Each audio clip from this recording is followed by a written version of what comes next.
Hi, good morning, and hello, everyone. Thank you so much for joining today's webinar. We will wait maybe about 30 seconds for people to join in, but we are so happy to have you all. Thank you.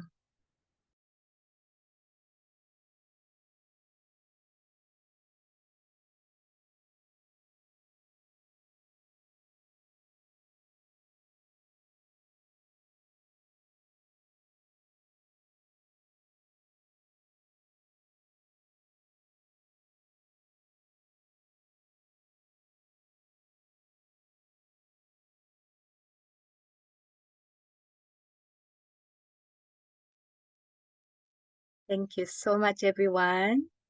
Thank you for joining for today's webinar. I think we're going to start very soon, but I'm really happy to have you all here. Thank you for joining today's training on Welcome Core, how ECBOs will play critical roles in this new initiative. This training is presented to you by Switchboard. Switchboard is a one-stop resource hub for refugee service providers in the United States. Thank you so much for joining today.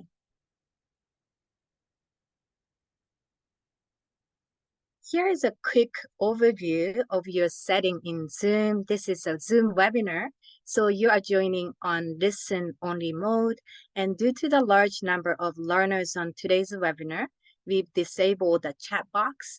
However, you do have the option to send message to us, to the speakers and facilitators via the Q&A button. And keep eye on the chat for messages from Switchboard and links to various resources we will be mentioning throughout today's webinar. And today's webinar will run for 90 minutes and is being recorded. You will receive an email with the recording, slides, and recommended resources within 24 hours. And the webinar transcript, along with the recording, will be posted on the Switchboard website within the following days. And lastly, we ask that you kindly complete our webinar satisfaction survey at the end. This short 3-question survey help us here at the Switchboard continuously improve our training and technical assistance offering to you all. So thank you so much, everyone. Yay, I'm really excited to introduce our today's speakers. First of all, our first speaker is Esmeralda Hoskoy. She is Associate Director of Support and Oversight at the Community Sponsorship Hub. As a first-generation immigrant, Esmeralda understands the complex challenges that accompany the immigrant experience in the United States. And before assuming her post with the Community Sponsorship Hub, she spent 10 years managing nonprofit programs and serving economically disadvantaged people, immigrants and refugees, day laborers, and individuals with mental health challenges. I'm gonna go to next speaker, Basma Alvi. I'm really happy to introduce our second speaker as well. She is Director of External Affairs at the Community Sponsorship Hub, where she creates space for diaspora communities and new actors to participate in the Welcome Core. Basma previously served as a National Campaign Director for We All Are America at the National Partnership for New Americans, leading organizing efforts to push for policy changes that support the inclusion of a refugee and immigrants community. And the third speaker we have, I'm so happy as well, Aubrey.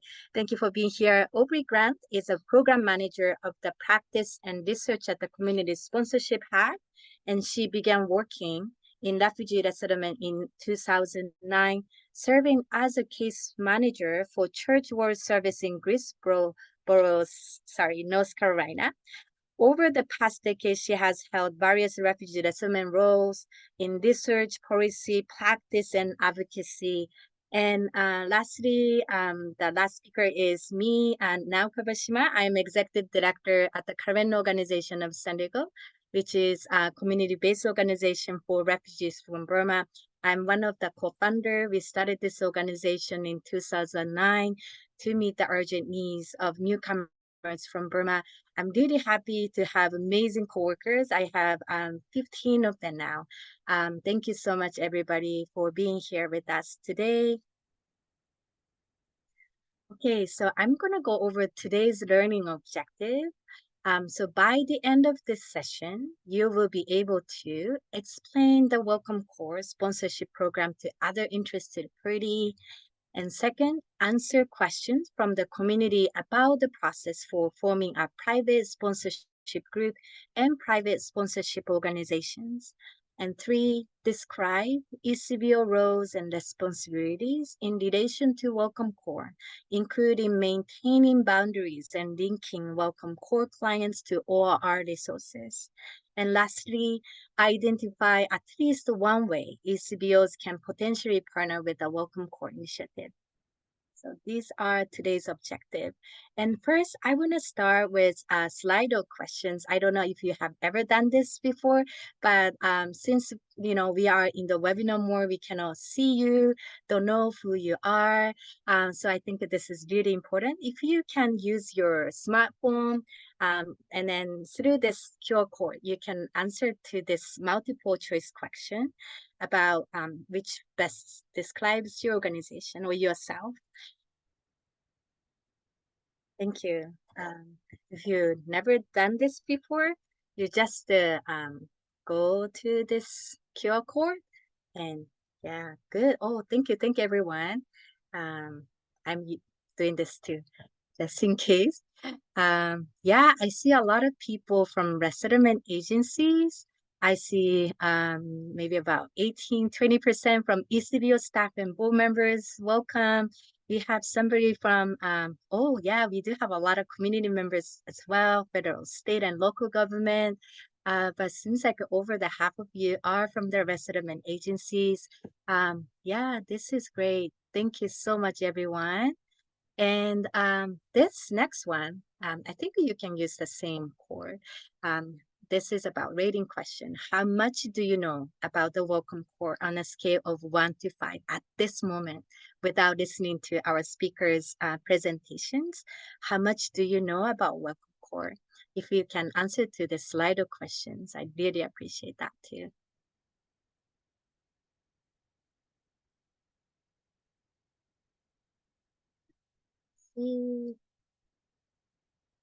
Oh yeah, yeah. It looked like kind of star. 5 star means 5, a lot. 3 is, some. Yeah, seems like a lot of people know some, but also we have a lot of people say number 1, meaning maybe you don't know much about Welcome Core yet.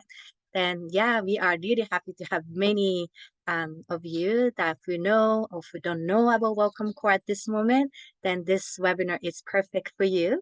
And yeah, thank you so much, everyone. And I'm going to pass to our speaker, Basma.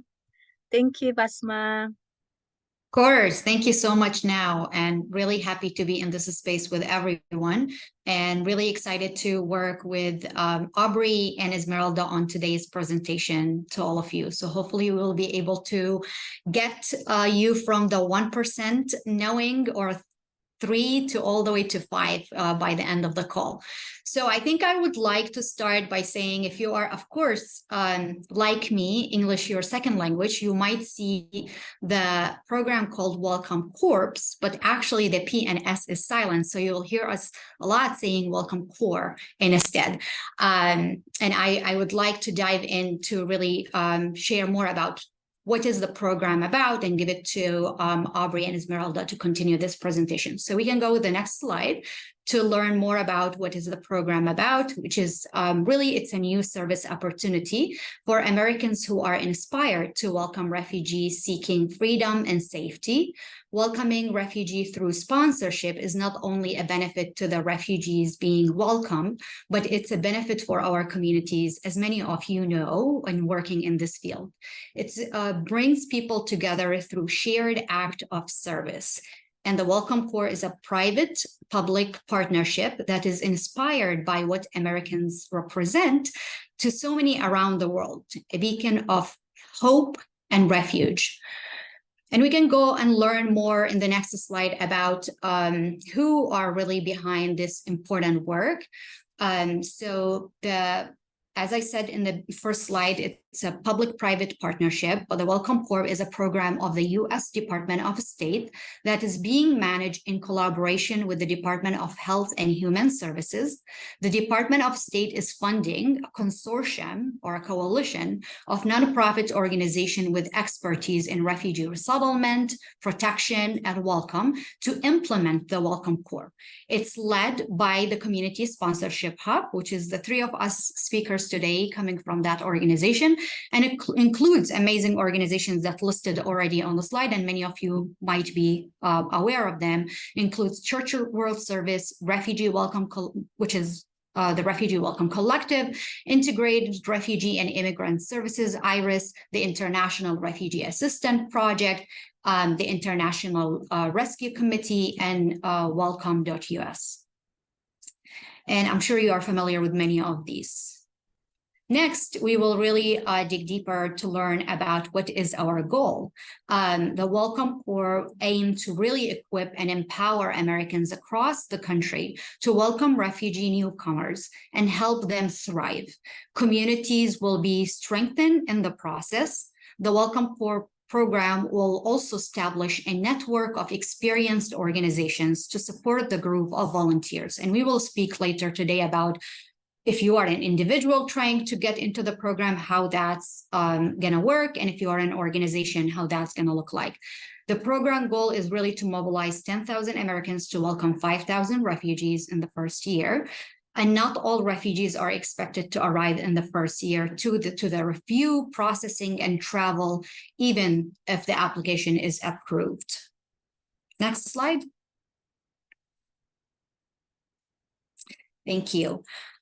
So I'm sure you have heard a lot about the different phases of the program, but we are trying really to focus on two different phases. The first one is the matching, which is what we have so far open since the launch of January 2023. So and this matching will be really focused on a group of American citizens or residents come together really to sponsor a refugee that they don't know. And the identification phase, which is not launched yet and expected to launch later in the year in 2023, really will allow American citizen or resident to come together to sponsor a refugee that they know. And you can, to learn more, of course, please feel free to check the code here to really dig deeper around the different phases.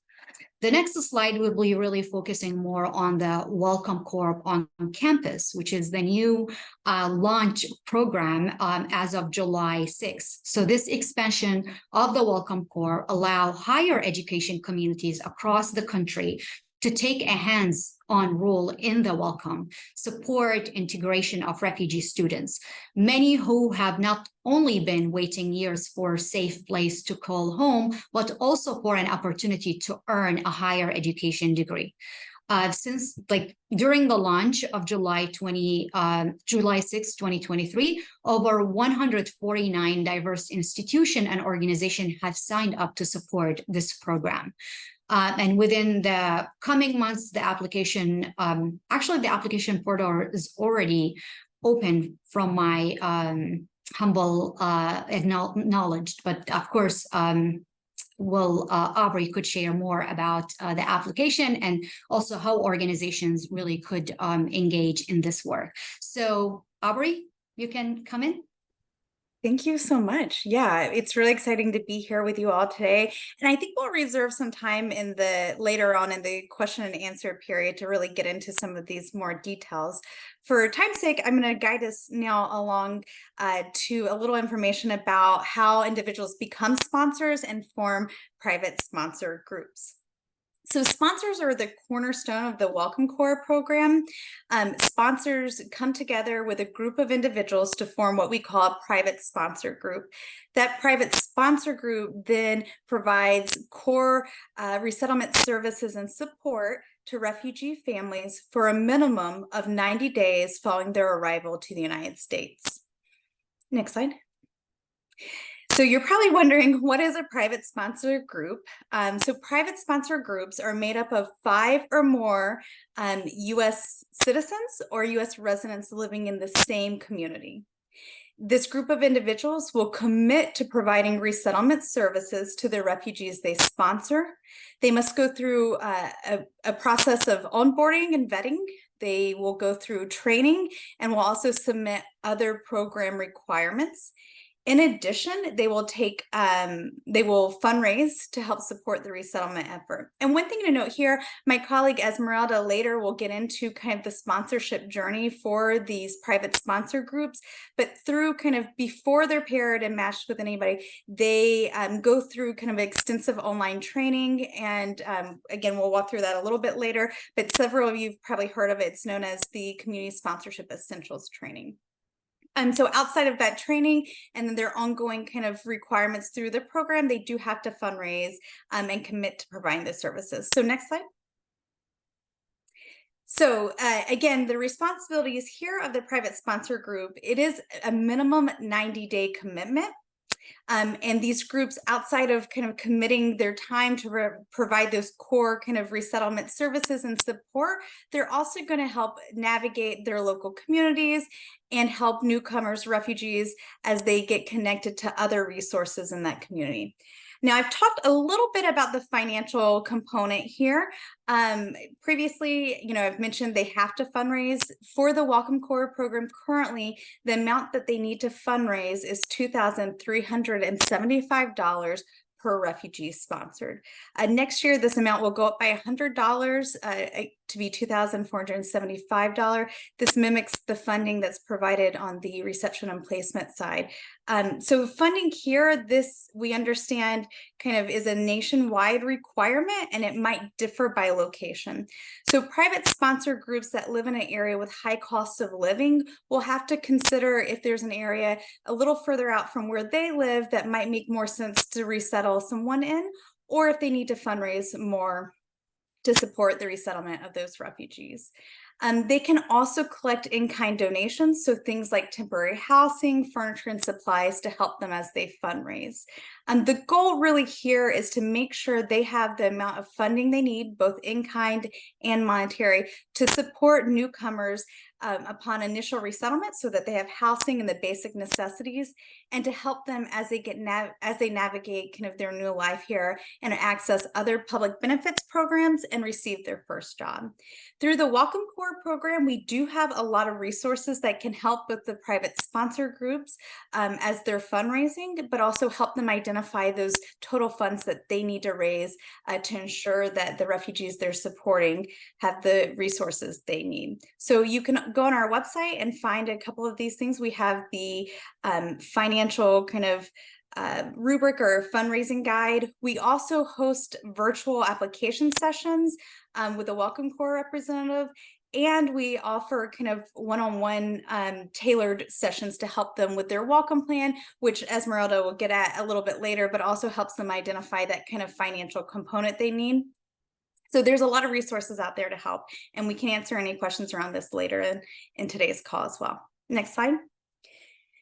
So I keep talking a bit about the responsibilities of the private sponsor group and what resettlement services they provide. As you'll see here, I'm not going to go through all of them, but a lot of these resettlement services are very similar to what you see on the reception and placement side. It really is meant to kind of provide refugees with initial support as they resettle, but also help link them to kind of their local community and the unique resources available there. So we have some of these kind of listed out, but the private sponsor groups themselves will also identify other resources available in their community, which they'll kind of put in their welcome plan, which Esmeralda will talk about a little bit later. Next slide. So here, I think we get a lot of questions around the role of the resettlement agency. And to note that refugees coming in through the Welcome Corps program are receiving core resettlement services. They're just being provided by the private sponsor groups. So refugees who are resettled through Welcome Corps are not eligible to receive support by the local resettlement agency through reception and placement. Although refugees coming in through the program may be able to access other resettlement programs and services, such as those funded by the Office of Refugee Resettlement. These include the youth empowerment programs, the matching grant employment programs, but the access to these are based on availability within that community, and they're not always guaranteed. And I think it's important to note here, because we do get a lot of questions about this. The goal of the Welcome Corps program is to add capacity to the system. So it's there to expand the number of refugees that come to your local communities without adding workload onto the local resettlement agencies themselves. Next slide. So we've talked a little bit about the matching and identification. I'm just going to quickly go through kind of these processes and these different components of the Welcome Corps program. Next slide. So the matching process, as Besma identified earlier, is where private sponsor groups come together and are paired or matched with a refugee already identified through the refugee admissions program and in the pipeline. These are individuals that they do not have a connection to, so it's not someone they would identify or name. These are truly individuals that they're being paired and matched with.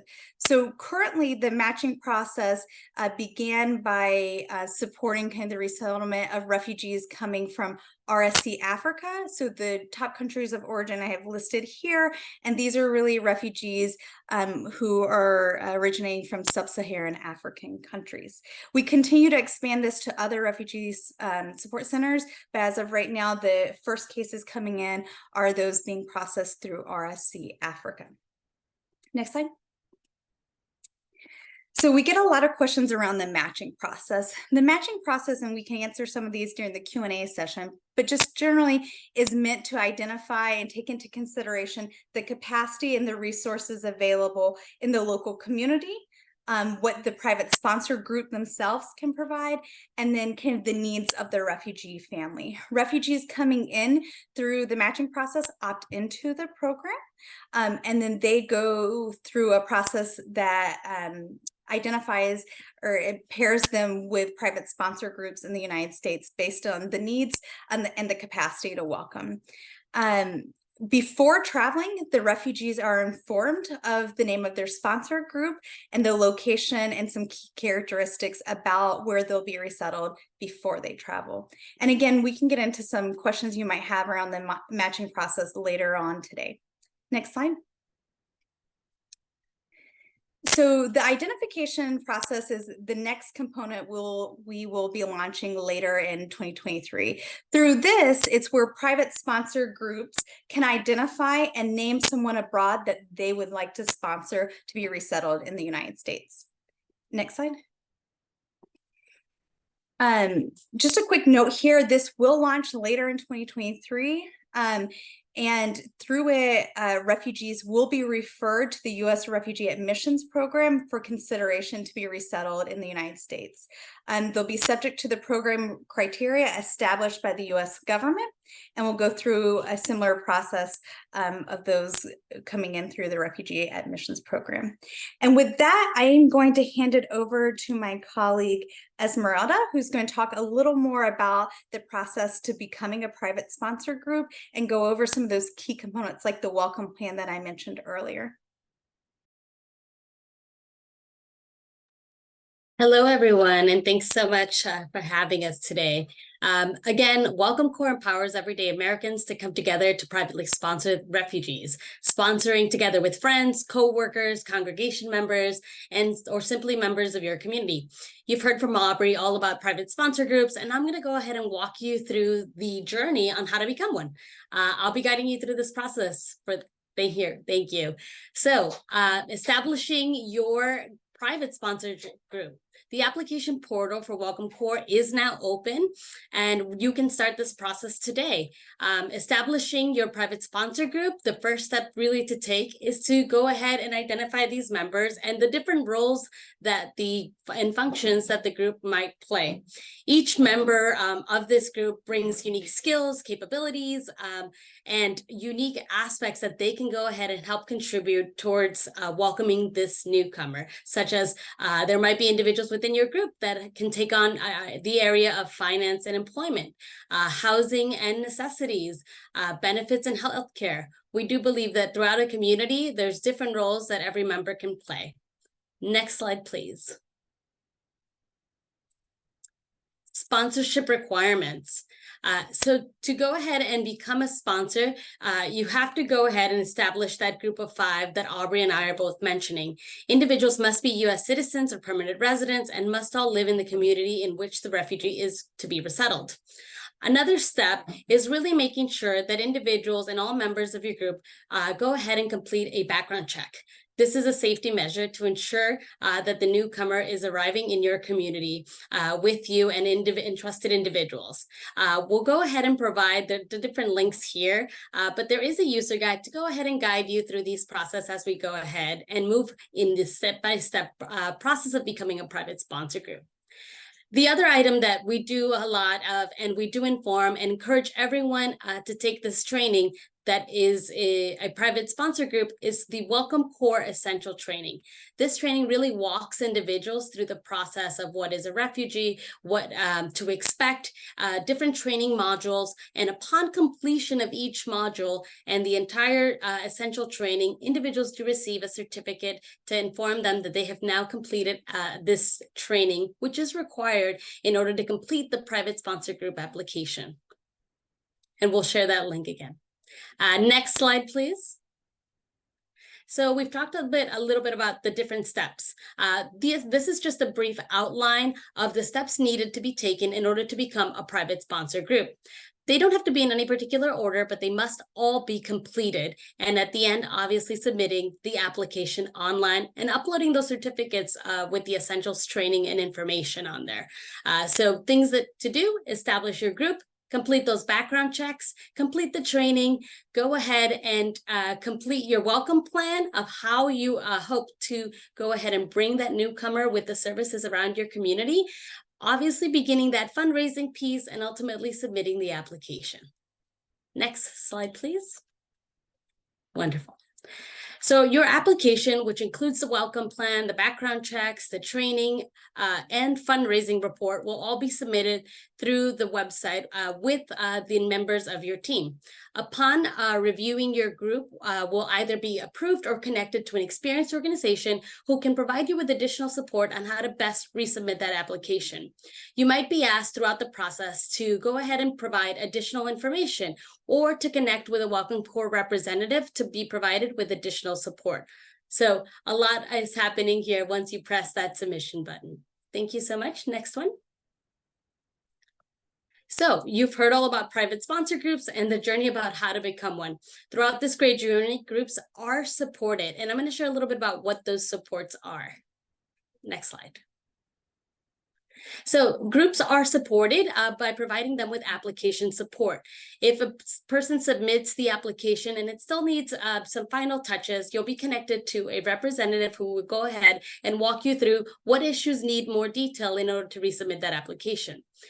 The online training as well is a tool that we utilize as a support service for individuals to understand the process which they will then undergo. Resources throughout the entire process also include excellent guides and checkoff lists about what you need to complete and next steps. Reminders are also set in terms of ensuring that individuals get those background checks, and we answer questions as individuals go ahead and raise those from their application submission process. Next slide, please. Additional supports include to private sponsor organizations are guiding them through this step-by-step process, sending them reminders about next steps, and answering any detailed questions or questions in which there is a level of uncertainty about next steps. We also provide this detailed sponsor journey guide.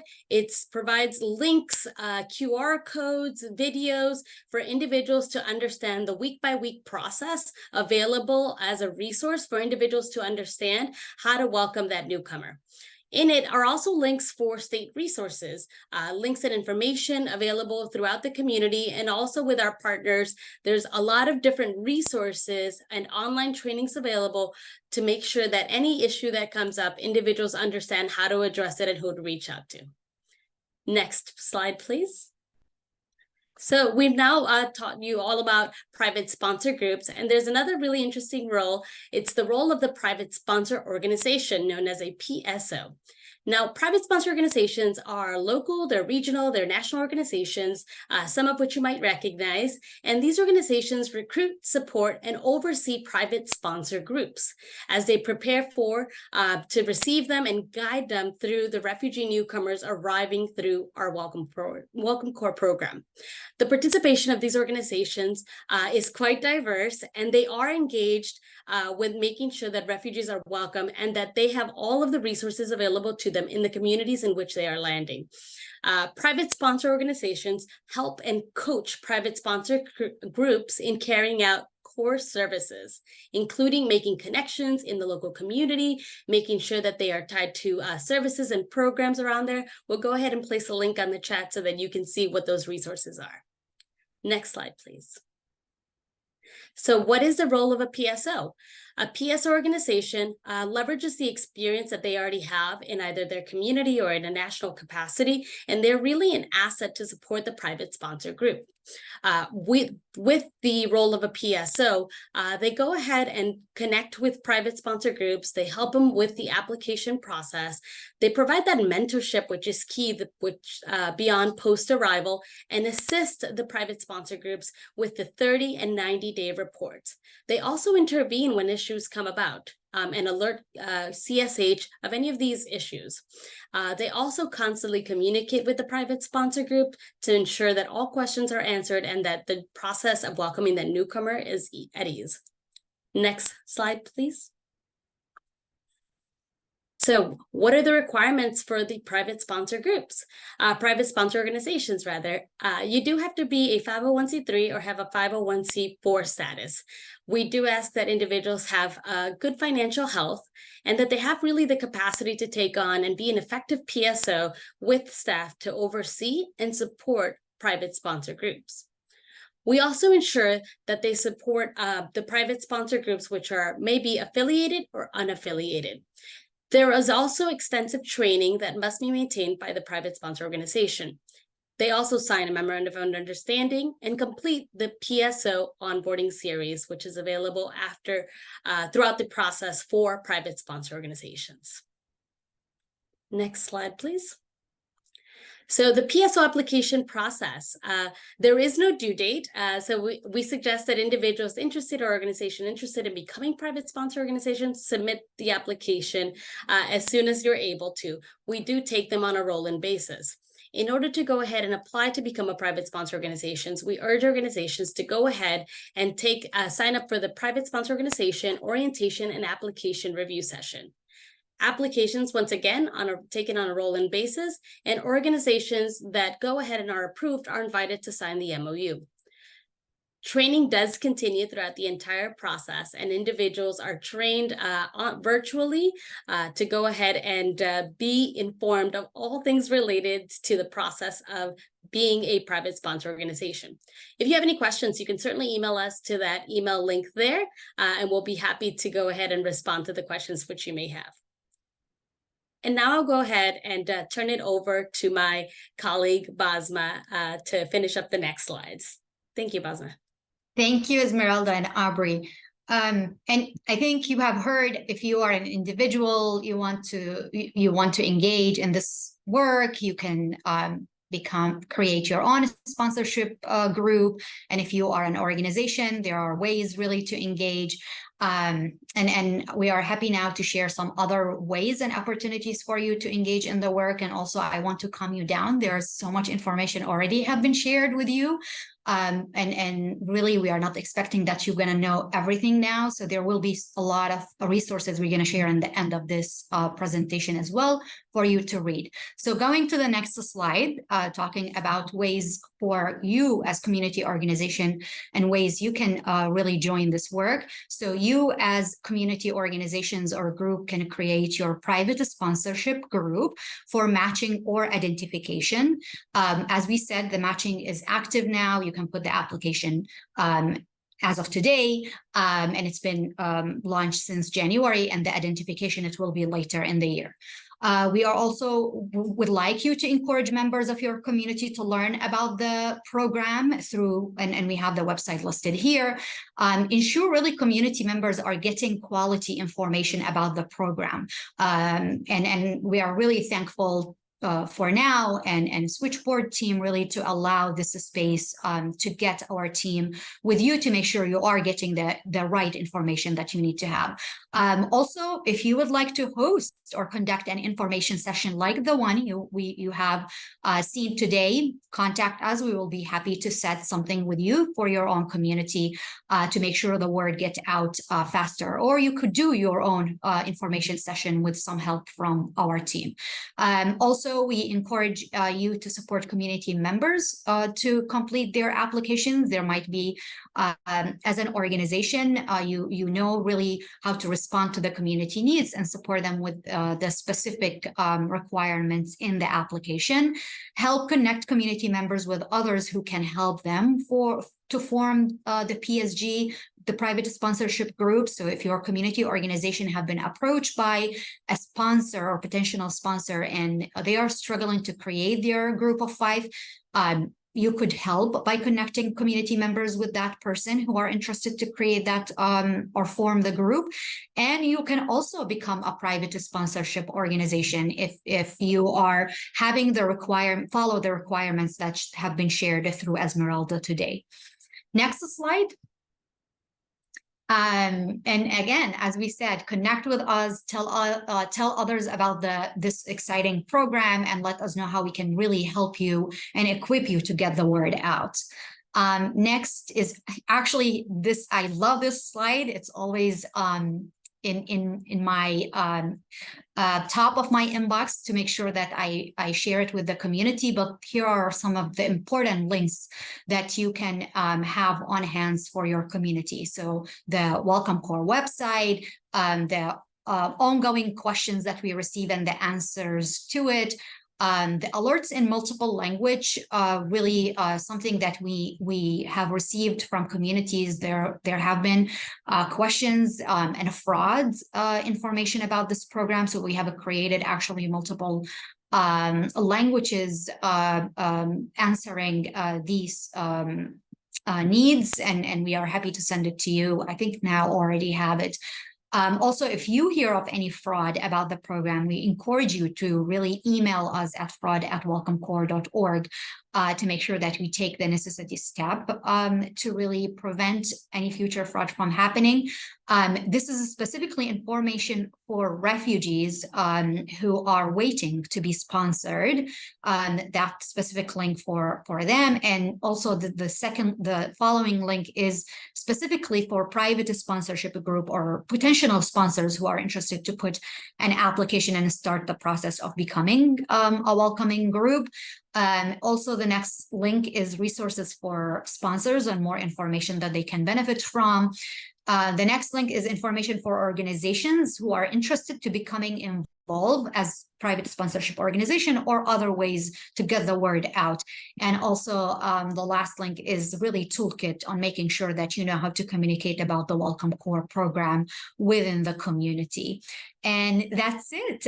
We really appreciate your patience and staying with us the whole presentation, and make sure that you continue to stay, because I know now have more information later on ways you can get involved, and some surveys will be shared with you. So now I will turn it to you. Great. Thank you so much, Basma, Esmeralda, and Aubrey. I did appreciate your presentations. And now that we learn a lot about Welcome Core, and then also like how to become PSG, PSO, we wanted to talk a little bit more about the critical role of ECBO in this new initiative. As a leader of the one ECBO located in San Diego for refugees from Burma, here I'm really excited about this opportunity. And then I can tell like how much our community members are also excited to start to hear about the private sponsorship opportunity. So now that, after hearing that everybody's presentation from Community Sponsorship Hub, can we do this quick check-in question, sorry.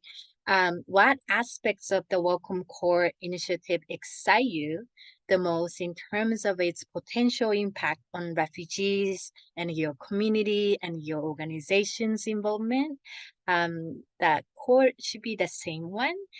If you can, this is you can write whatever the words or sentences. I will spend a little bit time to wait for people's response. I know this might take some time. But thank you so much, everyone, to stay and join us today.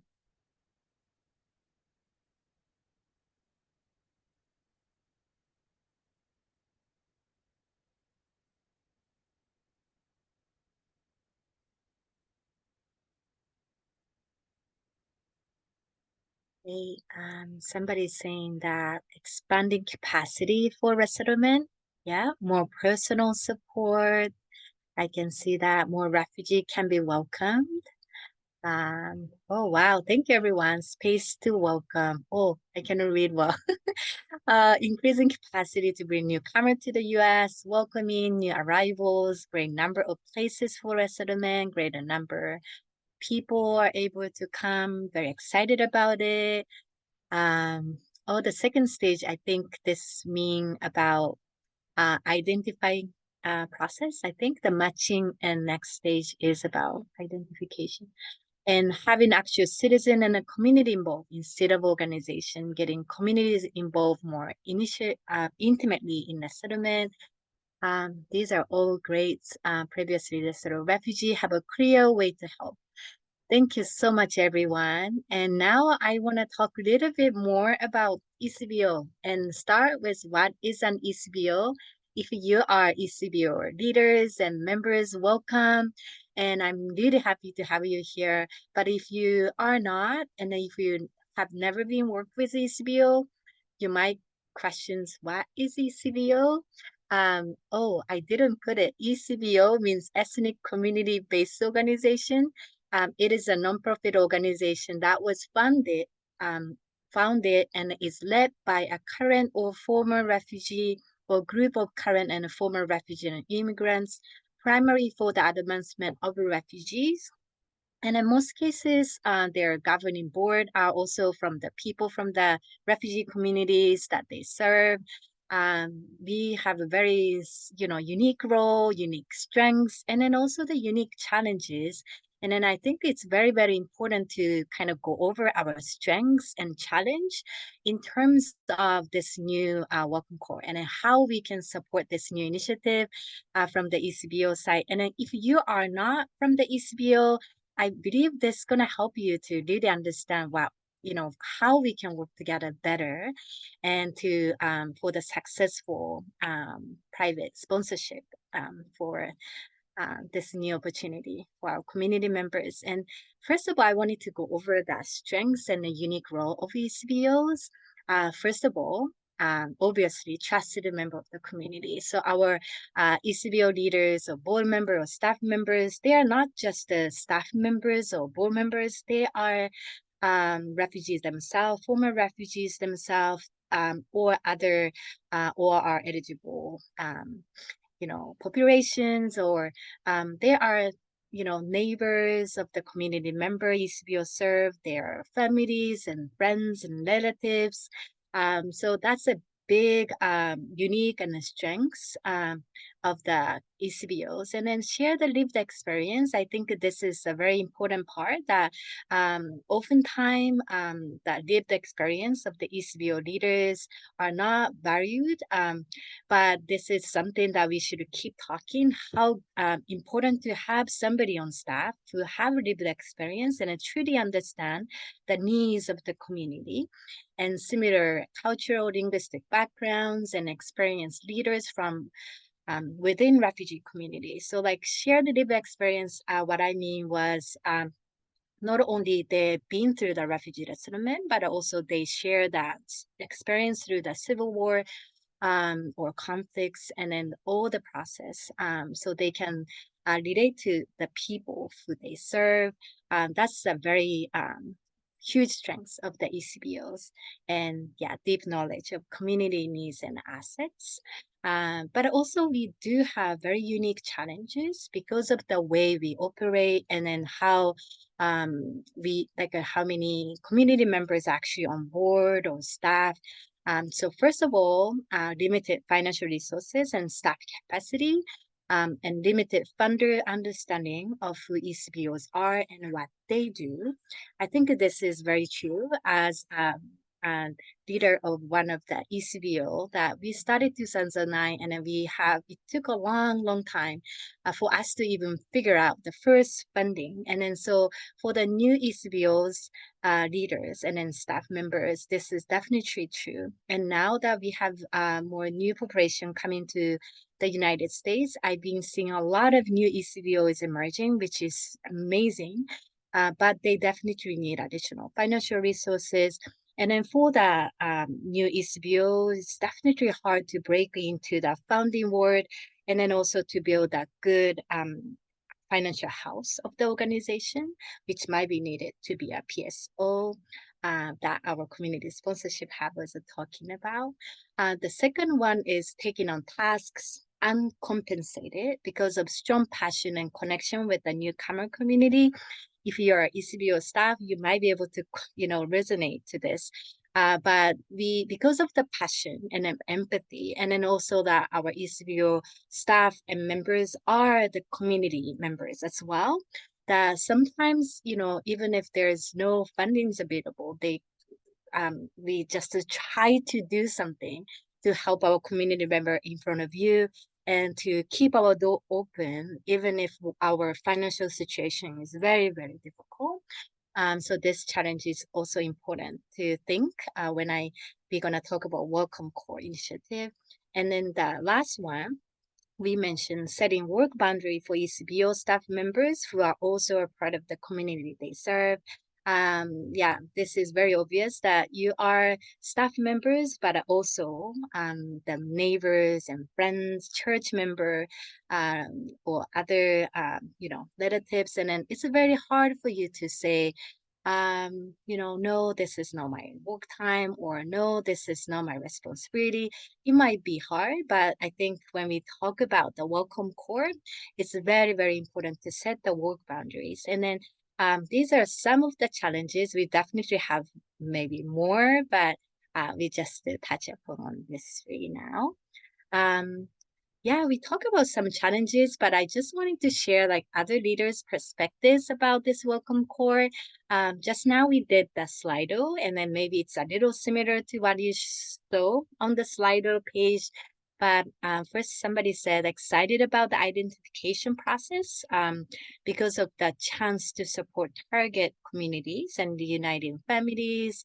Another person maybe said, excited about community center support for people who have been waiting for the opportunity to be resettled. But also I think many people might resonate to this. Many ECBOs run on limited funds and constrained resources. They have the most potential for community impact as we are strong in community engagement and cultural insights. So I think this is really great to share with you all. We are excited, but at the same time, it's very important to think about what we can do to better work with this new initiative as a ECBO. So engaging with Welcome Core, some potential challenges facing ECBOs is these maybe four I mentioned. First of all, general limited support for PSO. So far, the PSO groups at this moment. So like, for example, if you're a ECBO leader and then you wanted to think about forming PSO, then you definitely maybe need to find other funding to support your work, and then to cover the cost of your staff to, do our work as a PSO. This is definitely a challenge. And then also if you work with PSO, if you decided not to be a PSO, or like if you are not eligible to become PSO because you are new, you don't have like good financial house or something like that. But still you want to help this, right? And then you want to connect with PSO. then those PSO that you might work with also don't have maybe enough financial support as well. So it might affect your financial anyway. So that was the first challenges that we are able to kind of come up with. Second one, ECBOs may be asked to assess potential PSG, private sponsorship group, through the application process and training process with limited to no additional funding. I know there's an amazing training opportunity that Welcome Core and preparing. And then also, I believe there's a lot of office hours and a one-on-one kind of support is available. And maybe some language support is available, but not 100% language may be covered. If that's the case, maybe if you are ECBOs have language capacity to support the PSG application, then you might want to step in to help the community member to become PSG, but you wanted to, again, think about some additional funding is needed to cover your work. And another challenge is maybe PSG started by refugee community members may seek support from ECBOs, and this might stretch ECBO's capacity. Important thing for us is definitely to connect the PSG to the PSOs and a Welcome Core resources. But it's very natural that a PSG member who are refugee community members are already connected to you, then they might come to you first, right? And then if that's a time you always have to think about who you should connect this PSG group to. So it's very important to know who are PSO that maybe that we can connect to. But still, it's definitely a stretch the ECBO's capacity. The number 4, PSG studied by non-refugee community members may seek support from ECBO as navigators and interpreters, especially if the PSG group in your area are sponsoring refugees with very like languages that the PSO doesn't have capacity to support with, then they might need support from the ECBOs as their interpreters or the navigator occasionally. So it can be the challenge facing ECBOs. I want to go to the next slide. And now we want to talk about like how can ECBOs work with PSG and PSO for successful private sponsorship after thinking about these challenges, and then also thinking about our strengths as ECBOs. So if you are ECBO leader or staff, the first one is really important, that set good boundaries and communicate clearly on what ECBOs can and cannot do. I feel this might be a kind of similar relationship between ECBOs and the settlement agencies. And we always thinking about that kind of boundary, and then also what like this is responsible for who. And I think that this is very important when we're thinking about Welcome Core and then supporting the work of PSG and PSO. So for example, if you are supporting PSO with the interpretation, then you might want to communicate with them about the cost of interpretations, cost of your staff support. Of course, you have passion to help, and then that's a key of this Welcome Core initiative. But I think it's very important for ECBOs to, freely share those concerns and then the needs, and then we agree on something before doing something. So setting the good boundary is very important. And then also for the PSG group, if you are supporting your community members who are becoming PSG, it's very important that PSG should contact the PSO, and then we definitely, of course, can help them to connect with PSO, but still set the boundaries, and then what is the responsibility of the PSG and PSO versus our responsibility as a ECBO in the same community. And the second one, help refugee community members understand the Welcome Core and responsibility of PSG and PSO. This is something Basma was talking about in the slide as well, but maybe host some, information sessions. Or if you're joining today, if you learn something, and then you might share the resources, like a welcome core resources with your community member who are interested in become PSG. That is definitely something that we can do. I know many of our community members who don't speak English well, maybe don't even know about this opportunity. And then, but still, they can be a great PSG possibly. Then we are the one can connect our community member with this new informations about Welcome Core. And the third one, connect community members to available resources, um, including the PSO in your local areas for them to form PSG. And next, consider becoming a PSO to support PSG and sponsor refugees. So there's some requirement, right? You have to be 501c3, or you have to have good financial health. And if you feel that you are in a good place to be a PSO, I think this is really amazing opportunity for ECBO leaders to step in. And so please consider become a PSO if you feel this is possible. And invite new families to your services and to OR program they are eligible for. So if you know in your community, if you started to see sponsors refugees through this new initiative, and I think it's very important for us to meet with them, welcome them to our community, and connect them to our space and our organizations, our program and services.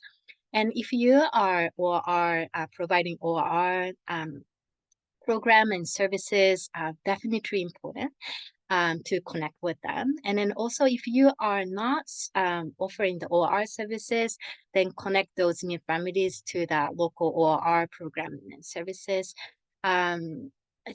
OR eligibility is about like refugee status or other OR eligible status, and being in the U.S. less than 5 years. And those Welcome Core sponsor refugees who are newcomers, then they are definitely eligible for the OR programs.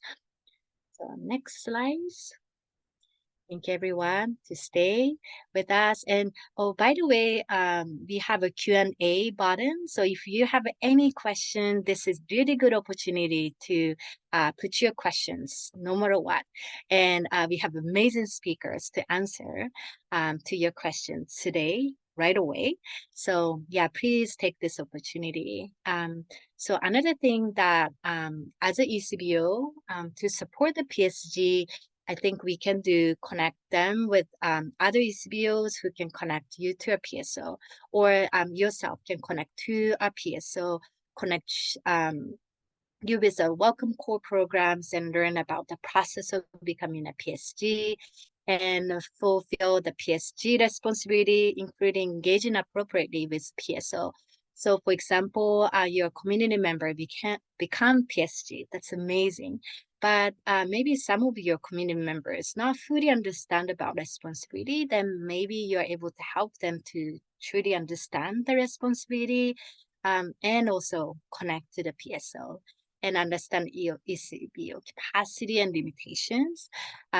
So of course, we have a huge passion and then we are really excited this, but we always should think about our capacity and limitations. And don't feel, hesitant to say like what we can do, what we cannot do. I think it's very, very important to speak up the needs of ECBO leaders to successfully support this Welcome Core initiative. And then also the PSGs, private sponsorship groups, they're responsible to support these newcomers, for first 90 days. But we should help them to plan for after 90 days as well, that and maybe can connect them with the relevant services and local ECBOs. And if you know any OR program and services, we can connect them. So that's another way that we can help the PSG in the local community. I think I will stop here. And yeah, I think here, can I welcome back Basma, Aubrey, and Esmeralda? I see a lot of questions in Q&A, and if you wanted to use this time to answer some of the questions in live, I think this is great time. So Fabulous. Thank you. I'll start off because I know there's a lot of questions in the chat around funding. And so I just want to say from the beginning here, the funding through the U.S. Refugee Admissions Program and Reception and Placement is very different than that through what's going to be provided through Welcome Corps. So I saw that we have a lot of resettlement agencies on here. And so just noting that through Welcome Corps, the government does not currently provide funding to support private sponsor organizations. We at the Community Sponsorship Hub have been working with our consortium partners and private stakeholders to identify other funding opportunities that can support private sponsor organizations. And so the initial private sponsor organizations were able to apply for a grant that allowed them to kind of get started. We are continuing to identify potential opportunities to allow new private sponsor organizations coming on board. At the current moment, there's not an open call through either the different funding mechanisms that we've used in the past, but we are continuing to expand that and hope to offer future opportunities, specifically as we move forward and look out for the next fiscal year and the continued kind of support of the program. Outside of that, I know there's also a question around the sponsor fund. So this is a fund that is available to private sponsor groups to help. This is something that they will be able to learn more about by the private sponsor organization and that they can access through the Welcome Corps program. But just to know, I know there's a lot of questions around funding, and if you have specific questions and are thinking about being a private sponsor organization, we really encourage you to reach out to us so that we can kind of help you. Again, there is kind of different funding opportunities available in the private sphere that we are trying to kind of coordinate and make sure that folks have access to if they want to serve as a private sponsor organization. And then outside of that, you know, we have a fundraising guide and other resources to support the private sponsor groups. And then they can also access that sponsor fund.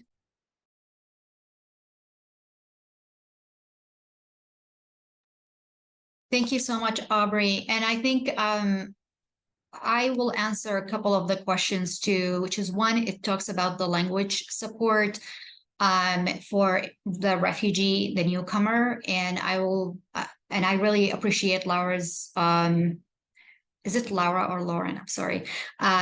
Really ideas around hotline support in interpretation and translation. So part of this, the sponsor group welcome plan that they will really need to put in their work plan ways that they will provide interpretation and translation, and they not necessarily the ones need to do that. So like an example in Boston, the group who was created, they put plan in terms of like who organizations around them that they provide kind of interpretation to that specific language that it's provided, and it's actually an ECBO, local ECBO, who provide that culture orientation and language support in the community, and they actually added as part of their welcome plan.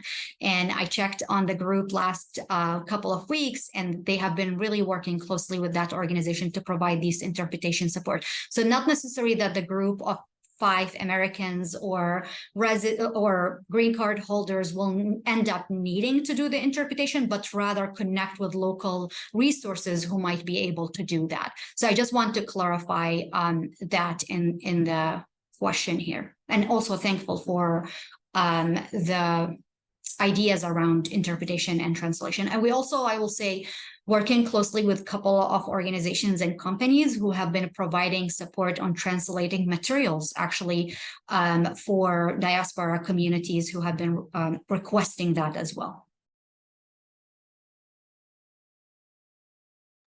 I can jump back in. I think there are a couple of questions around RMP. So I just want to again note that the Welcome Corps program is a program that paralleled to reception and placement services, but refugees arriving through Welcome Corps are not eligible for reception and placement services. So that is the role of the private sponsor groups, to provide those core resettlement services that refugees coming in through the reception and placement program receive.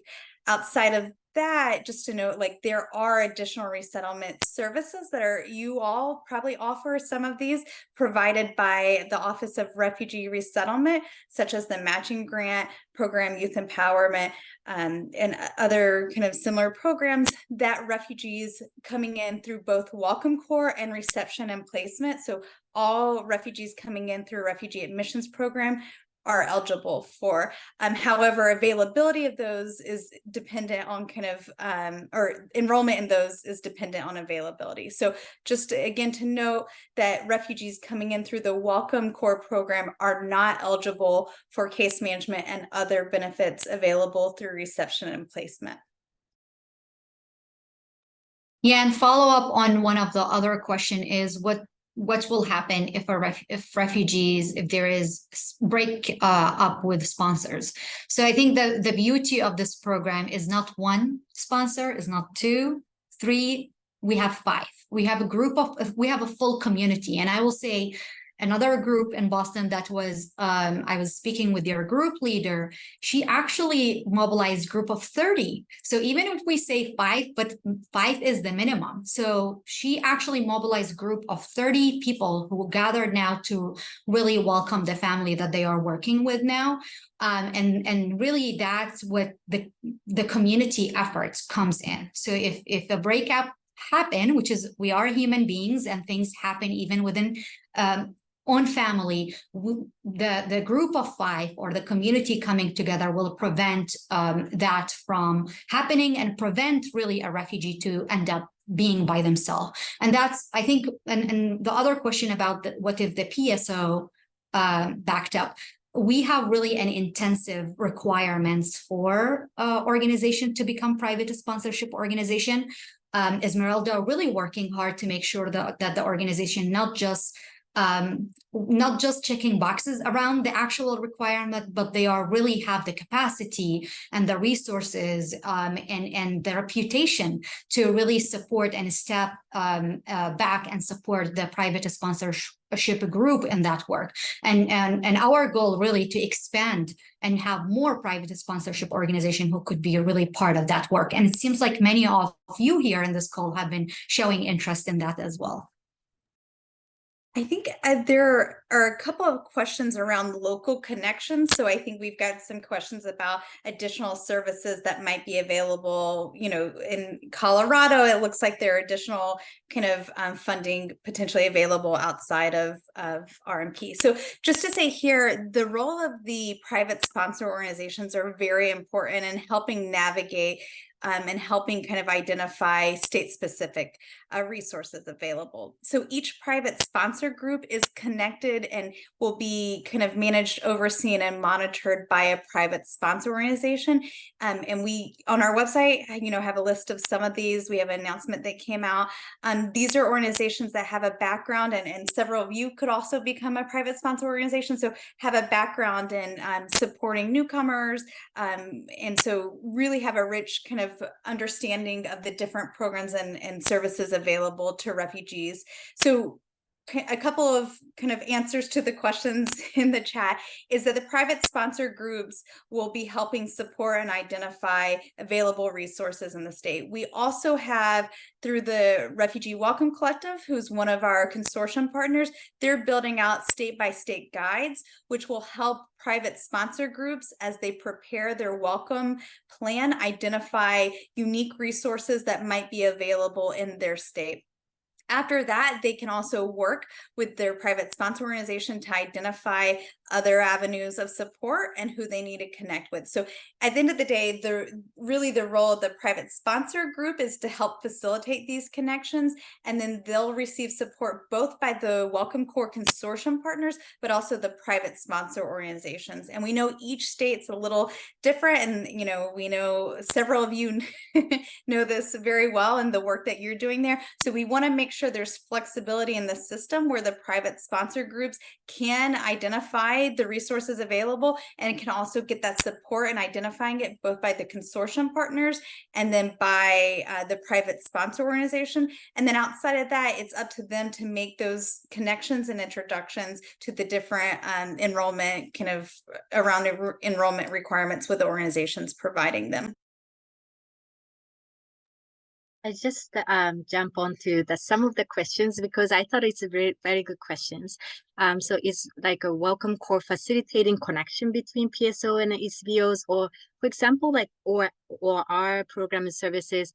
This kind of my questions, like how ECBOs know that newcomers are coming to the community, and how we are aware of the newcomers so that we can kind of give additional welcome to those newcomers.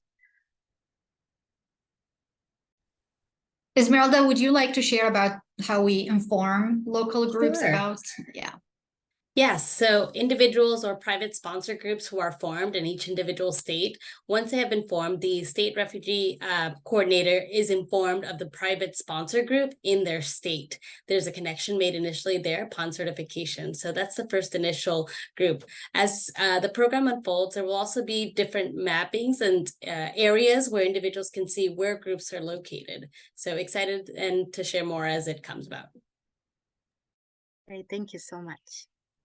And I will answer I answered some of the questions in the Q&A, but in the same time, I want to emphasize that any questions require naming or identification of the refugee that you are trying to sponsor, and you know that refugee, that information is not available yet, and the application is not launched yet, and I want to make sure that's clear, and it will be launched later in the year. So we will have more information later in the year about the naming or the identification. I think there are a couple of questions about how refugees are referred to the Welcome Corps program. So just to say, and how kind of they identify where they're getting located. So we have refugees who are eligible for resettlement can opt into the Welcome Corps program through an informed consent process abroad. Right now, we obviously that it's being conducted by RSC Africa, and we will continue to expand it outside of that through the matching component. Once they are identified and opt into the program, they take a short kind of questionnaire identifying kind of the needs and preferences. At the same time, the private sponsor organizations are also filling out a short kind of survey identifying local capacity for resettlement, their group's capacity, that language component piece there.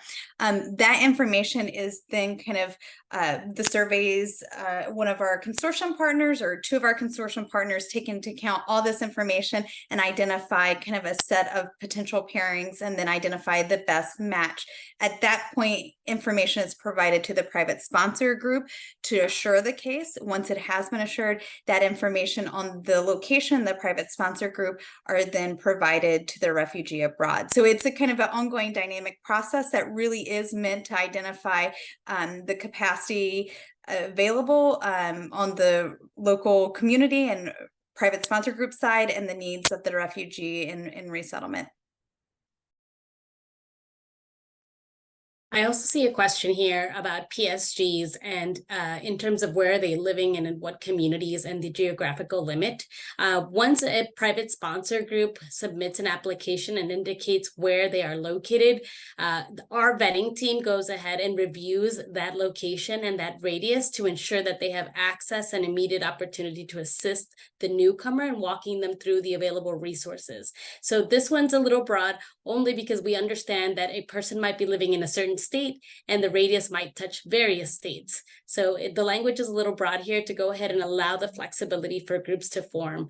But generally speaking, you will get feedback upon submission of that application as to whether or not that radius is adequate. Thank you so much.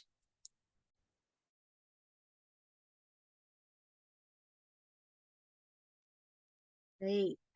Thank you, everyone. I think we might have 5 minutes or so to answer questions. If you want to catch some of the questions that you want to answer now.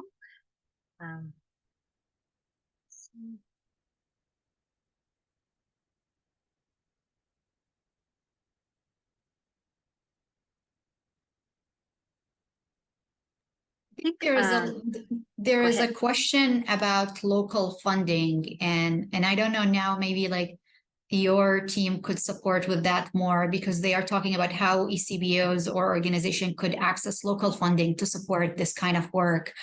And I think it's really a case by case and a state by state. And I think the question was about Colorado. So I don't know if you have an answer for that or any guidance around. Yeah, sure. I think this is, it's case by case and then where you're located. But I think there's a lot of local funders or like foundations that they are really excited about this new opportunity to welcome newcomers in our, like your region and in our region. And this might be a good chance for us to reach out to local funders and then talk about this, including, I don't know about the state funding, definitely depends on the state. And if you have questions around this, maybe you can communicate with your local state refugee coordinator or county refugee coordinators. But yeah, I think that this is really good opportunity actually for us to seek additional funding for our work to support newcomers. I don't know if that was a good answer, but that's I'm gonna do, definitely. Mm-hmm. Thank you. And I have actually I've been hearing many community members, like leaders, are really excited about that identifying, right? And then so right now it's matchings, but maybe like later this year it might be like additional other way to bring people, bring our refugees to the United States might be available, and what kind of like documentation is needed, or what is maybe the application process is open, so maybe the information coming up later. But I see a couple of people really curious, what can I be prepared for that moment? Yeah, and I think like I feel like there is opportunity to look at the sponsor application, look at how to create the welcome plan, really look at the local resources that exist for sponsors to start preparing around that. There is the fundraising aspect per sponsorship group that could be really also something to prepare for. But application is not yet open for the naming. But I think there are specific things that could work for both, that people could really prepare for it. I actually saw a question, does Welcome Corps provide supports on how to talk to funders or to join funder calls?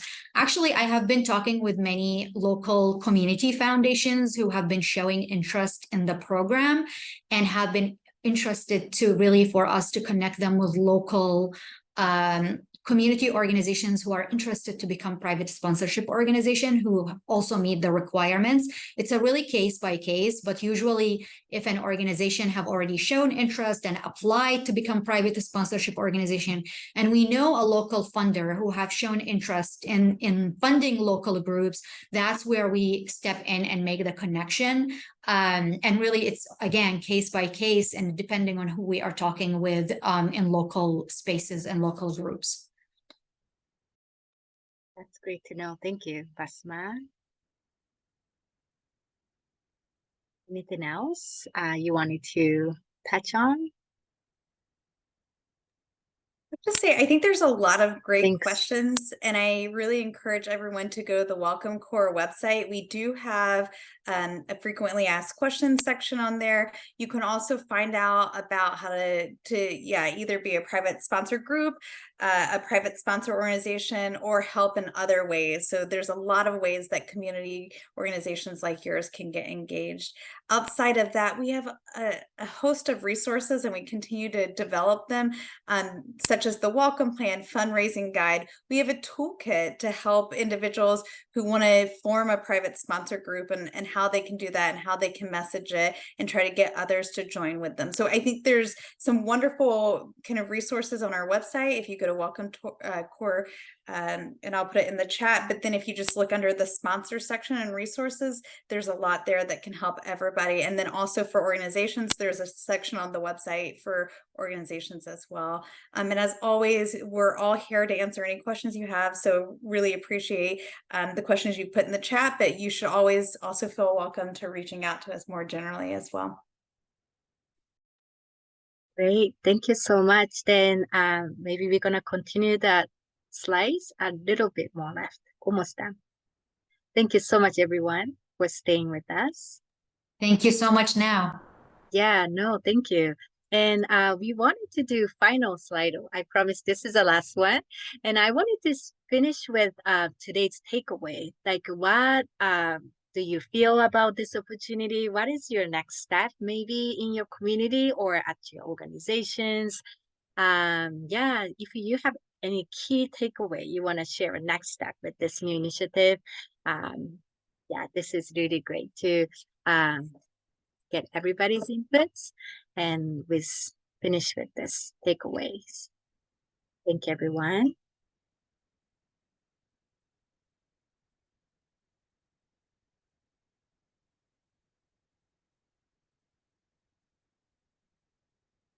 This, yeah, good to know. Thank you. This is great.